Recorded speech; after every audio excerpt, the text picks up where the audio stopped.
Hi guys! Good morning! Ako po si Saito and welcome back sa aking channel. My videos for today is about doon sa video ni Daddy Frankie. Magre-react po tayo doon sa video ni Daddy Frankie na si Valerie. Yung natagpuan niyang isa raw yung isang model at naging milyonaryo. Actually, isa siyang bading.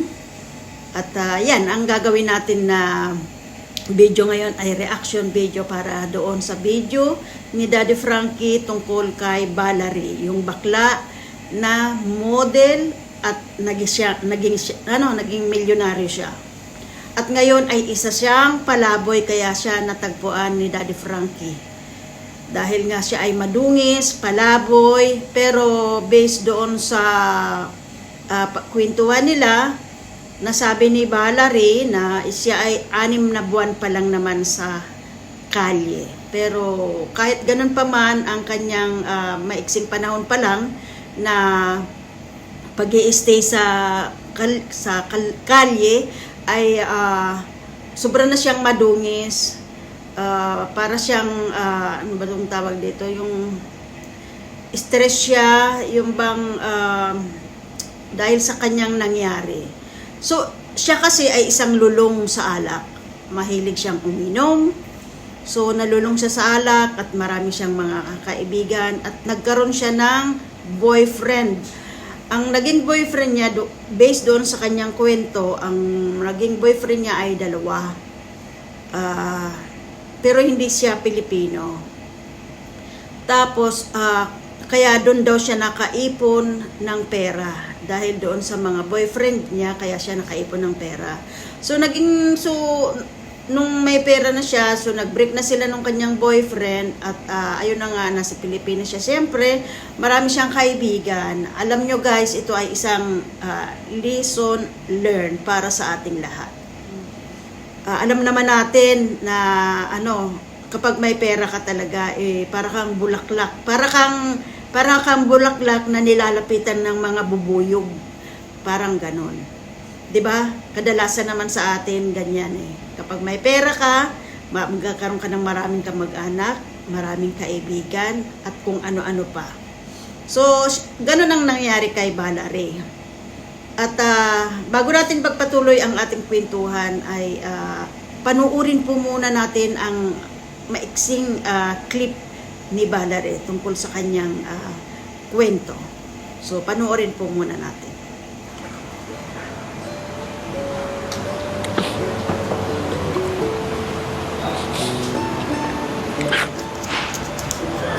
Yaman-yaman. Tasan ako ngayon? Sa lansangan.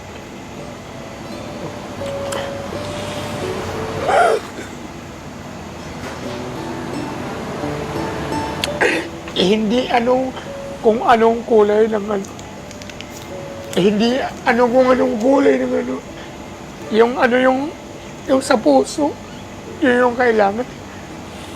Hindi yung anong kulay ng itsura mo. Kung hindi yung itsura. Namimiss ko na maging mayaman ulit. Pero wala akong pera Wala na akong may tutustusan. Ang taas ang pinag-aralan ko, kulinarya ko.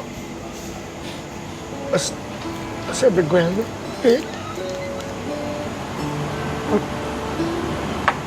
ayaw ko nang maalala. I am done with that. Thank you. Kasi sir, ayaw ko nang maalala yung mga nag-alaan ko.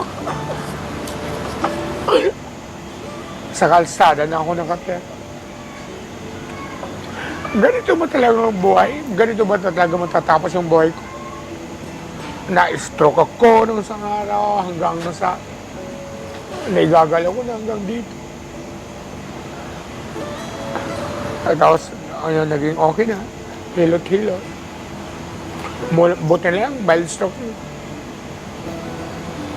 Siguro yung nasa Batangas na, yung halos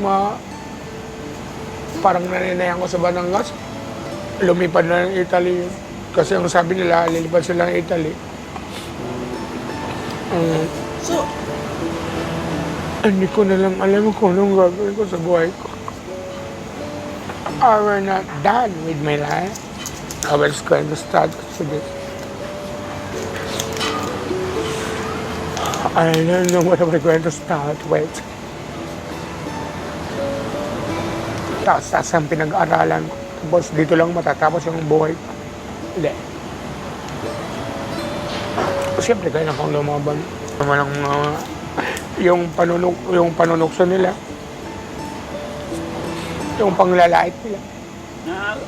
Araw-araw ako humingi ako ng pera sa kanila. Kasi ang daming mong maririnig. Pero okay lang. Tinitiis ko. Kasi magkailan akong kumain. Sabi ko, ang sabi sa akin, punta kayo kay Diwata, doon ka mag-apply. Sabi ko, hindi ko gusto ugali ni Diwata. Pangit ang ugali ni Diwata kasi. Timplahin mo muna yung coffee mo. Yung cream mo. So, yun. Hindi ko gusto ang ugali ni Diwata.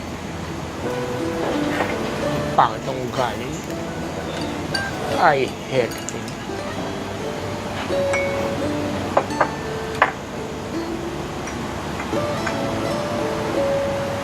Thank you.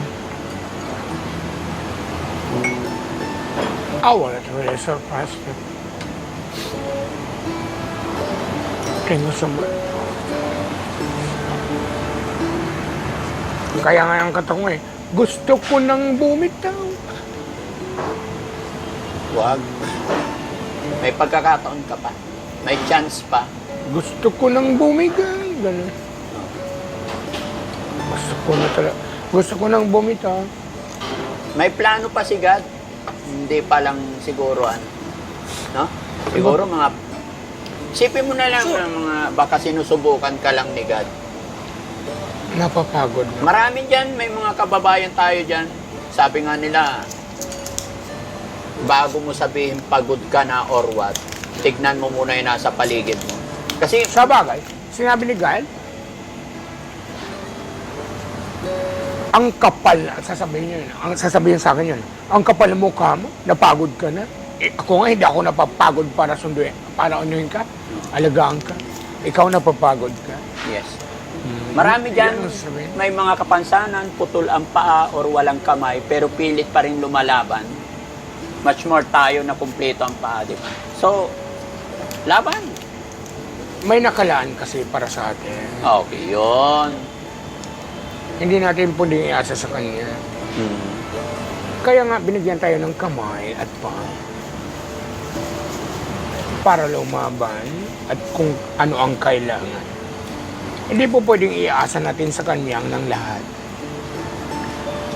Valerie, ito yung first na parang formality na pag-usap natin. At sabi ko, tutulungan kita sa abot ng aking makaya. Sana sa isang tasang kape na to, kampay natin. Sure. Kampay? Cheers. Sana sa isang tasang kape na ito, dito magsisimula ang lahat na sana mabago ang buhay mo. Kampay? Parang turkey? Yes. Okay. And thank you. And this will be the start of our life. Of my life. Really? Thank you so Pero much. sa totoo lang, ikaw pa rin, nasa iyo pa rin ang susi kung talagang babaguhin mo. Kasi kami ay gagabay lang sa'yo. Diba? At ate, miss, pairam na menu. Gusto ko nang baguhin. Oo. Ayun guys, napanood natin yung kwento ni Valerie. At mahirap nga naman kapag yung naging milyonaryo ka. Meron akong kakilala niyan naging milyonaryo, tapos naging mahirap. Oo, napakahirap niyan. Hindi, mahirap makamove on kapag ganyan ang mga nangyayari sa mga naging mayaman, tapos naging mahirap. Lalo na yung mahirap, yun nga, parang si Valerie, mahirap, tapos naging milyonaryo, tapos bumalik na naman sa mahirap, naging palabyo sa kalye. So, alam nyo guys, sa panahon ngayon, lalo na sa panahon ngayon, ang dami-daming Talagang mga plastic yung mga muka, lalo na kapag ikaw ay may pera. Talagang lahat na lang na magagandang bagay sasabihin niya sa'yo. Sasabihin niya sa'yo na keso ika ganito, sobrang bait mo, maganda ka, sexy ka, lahat-lahat na etc. Siyempre may pera ka eh. Pero kapag nawalan ka na ng pera, ayun, vice versa, masasamang mga salitang ibabalik nila sa'yo. Ganyan, keso ikaw ganito, ikaw na yung pinakamasamang tao sa buong mundo. Naranasan ko yan eh, based din sa aking experience eh. Alam nyo, kasi kapag isa ito sa napag-aralan ko, isa ito sa yung mga nangyayari sa buhay natin. Kapag may pera po tayo, wag po tayong pakatiwala. Lalong-lalo na po sa mga kamag-anak. Isa po yan sa sa experience ko isa po sa traidor sa buhay ko, yung kadugo ko mismo. Oo, totoo po yun. Kaya, kapag ganyan ng mga tunsik ang mga nasa paligid mo, iwasan mo na sila. Immediately, iwasan mo sila. Ganun. So, ito rin yung nangyari kay Valerie nung may pera siya, marami siyang kaibigan. Pero nung wala na siyang pera, ayun, nawala na rin lahat yung mga kaibigan niya. Pero meron pa siyang natitirang nagmamahal sa kanyang nanay-nanayan niya yata yun yung taga Batangas. Yun ang kanyang pupuntahan sana. Pero sa kasamaang palad ay itong si Valerie naman kasi parang hindi naman to natuto eh. Nakakagigil din sa nangyari sa kanila yung latest na vlog ni Daddy Frankie. Binigyan siya ni Daddy Frankie ng cellphone, brand new at saka 5,000. Dahil uuwi na nga raw siya sa Batangas. Ang ginawa naman nitong Valerie ay nag-stay siya doon sa mga kaibigan niya pa. Ang ginawa niya, binili niya ng alak. Oo, hindi pa rin siya natuto. Nakakagigil kasi yung ganitong tao, natutulungan mo, na binigyan ka na nga ng baon mo papunta doon sa uuwian mo na sabi mong nanay-nanayan.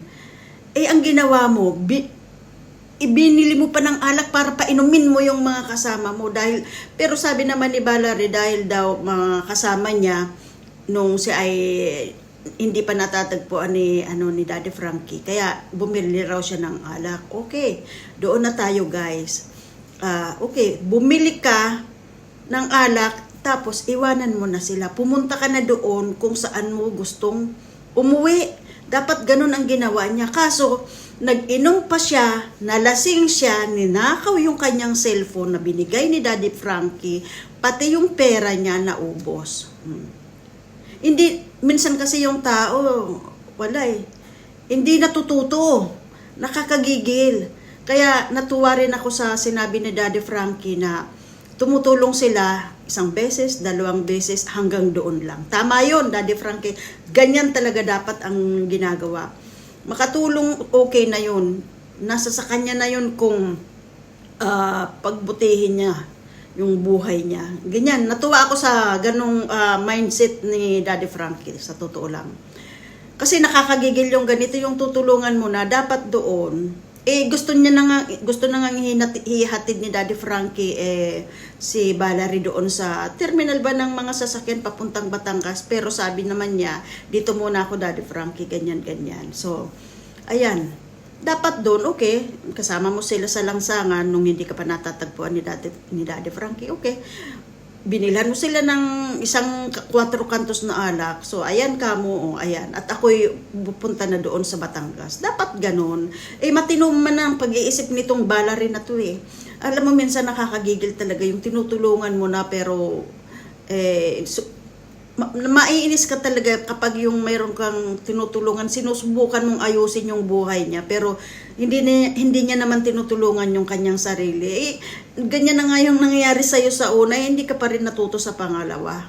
Dapat ganun, okay. Bilang kita ng alak, 1 kahang sigarilyo, 1 4 kantos, so ako'y uuwi na doon sa Batangas, ganyan. So, dapat, hindi pa sana nawala yung cellphone mo, hindi pa sana naubos yung kanyang yung pera. Mabuti na lang kamo at natagpuan ulit siya ni Daddy Frankie. Ayun, isinama ulit ni Daddy Frankie. Pero sana naman ay tutulungan niya ulit si Valerie. Sana kapag hindi pa rin tutumino itong si Valerie ay bitawan niya na. Bitawan niya na. Kasi ang mangyayari niyan, ganyan lang niya siya, ng ganyan.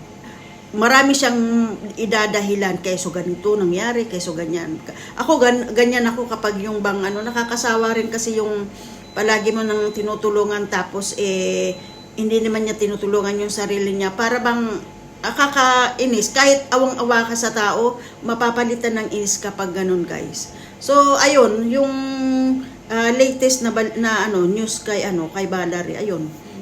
Yung nawala yung cellphone niya, naubos yung pera niya, hindi siya nakauwi ng Batangas. So anyway guys, maraming salamat po sa inyong lahat. Sa mga hindi pa po nakakapag-subscribe sa aking channel, pakisuportahan niyo po at pakipindot niyo po yung notification bell para po, piliin niyo po yung all para po ma-updated po kayo sa mga videos na i-upload ko. Yun lang po. So, shout out Daddy Frankie. Anyway, minsan na rin ako nakapag-send sa'yo, pero hindi ko lang yun sinasabi na nakasend ako sa'yo. So guys, maraming salamat po sa inyong lahat at thank you guys. Ingat po tayong lahat. See you on my next video. Bye-bye.